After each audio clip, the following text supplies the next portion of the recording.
میں کبھی نہیں کہتا چینج چاہیے مجھے، کیونکہ شریعت اور قرآن میں چینج نہیں ہو سکتا۔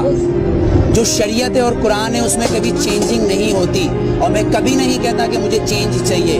مجھے وہ چاہیے جو میرے آئین میں لکھا ہے، جسے یہ اسمبلی کے اندر بیٹھے ہوئے لوگ اسمبلی نو نو نو نو نو بالکل نہیں، اس آئین کو پڑھیں، کیونکہ آسما جہانگیر نے اس آئین کو اپنا بنایا ہوا ہے، صفدر عباسی نے اس آئین کو اپنا بنایا ہوا ہے، پر دستور پاکستان کا آرٹیکل نمبر 1 یہ کہتا ہے کہ یہ سلطنت خدا داد پاکستان ہے، مطلب یہ اللہ کی زمین ہے، اگر میرا گھر ہے تو میرا قانون چلے گا۔ آپ نے مطالعہ پاکستان کی 9th کلاس کی کتاب پڑھی ہوگی جس کے اندر 14 نکات قائد اعظم کے ہیں، پر آپ آئین پاکستان پڑھنا بھول گئے جو منشور قرآن سے ہے۔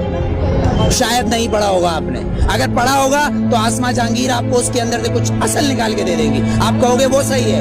طاہر الپادری صاحب کچھ نکال کے دے دیں گے، آپ کہو گے وہ صحیح ہے، لیکن اصل میں صحیح جو ہے وہ ایک قرآن اور شریعت، اس میں چینج نہیں ہوتا، جو میں چینج کبھی نہیں مانگتا۔ ووٹ میں بتاؤں کیا ہے، ووٹ کیا ہے، ووٹ کیا ہے؟ ووٹ نے تو فرعون کو بھی چنا تھا، ووٹ نے تو ہٹلر کو بھی چنا تھا، پر میرے نبی کو کسی ووٹ نے نہیں چنا، علی کو کسی ووٹ نے نہیں چنا، عمر کو کسی ووٹ نے نہیں چنا، صدیق کو نہیں چنا، عثمان کو نہیں چنا۔ تو پھر آپ اور میں کیسے ہو سکتے کہ اس ملک کا قانون ووٹ پہ ہو، وہ بھی 5 اور 6 سے؟ میرے نبی نے یہ نہیں بولا کسی معصوم کو مت مارو، لیکن میرے نبی نے کہا اگر تمہارے کعبے پہ کوئی حملہ کرے تو اس کو جواب دو۔ اقصیٰ کے اندر نماز پڑھنا ہے مجھے، تمہارا قانون مجھے پڑھنے دے گا؟ میرا قبلہ اول ہے، یہودیوں نے اس میں گھوڑے باندھے ہوئے ہیں، تو پھر میں کیا کروں؟ اگر لال مسجد کے اندر مشرف حملہ کرے گا تو میں کیا کروں؟ میرے گھر کے اندر میری ماں کو آگے کوئی اٹھا کے لے جائے، میں کیا کروں؟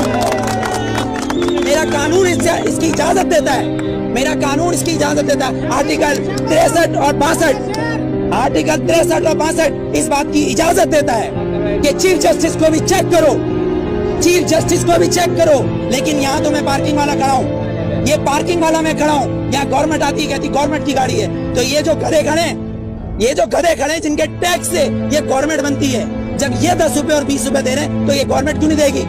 یہاں تو یہ قانون ہے، تین قانون، آرمی کا ایک، گورنمنٹ کا ایک، اور ایک مجھ جیسے اور ہم جیسے گدھوں کا الگ۔ کیونکہ ہم حبیب جالب کے بقول ہم 18 کروڑ گدھے ہیں، ہم 18 کروڑ گدھے ہیں۔ اگر صوفی محمد سواد کے یہ کہیں کہ میں دستور کو نہیں مانتا، آئین کو نہیں مانتا، تو وہ کافر، اس کو گرفتار کر لو، نظر بند کر دو، ٹھیک ہے، اس کو بند کر دو۔ اگر کوئی سیاستدان کہے کہ میں اس دستور کو نہیں مانتا تو وہ الیکشن کا حقدار۔ آپ کو کتنا لون معاف کیا، مجھے کتنا لون معاف کیا، پر ہمارے سیاستدانوں کو اربوں روپیہ معاف۔ بلاول زرداری صاحب کا 30 ارب روپے کا محل رائے میں بن رہا ہے، وہ بھی کس سے لیا ہے؟ ملک ریاض سے، ملک ریاض، نو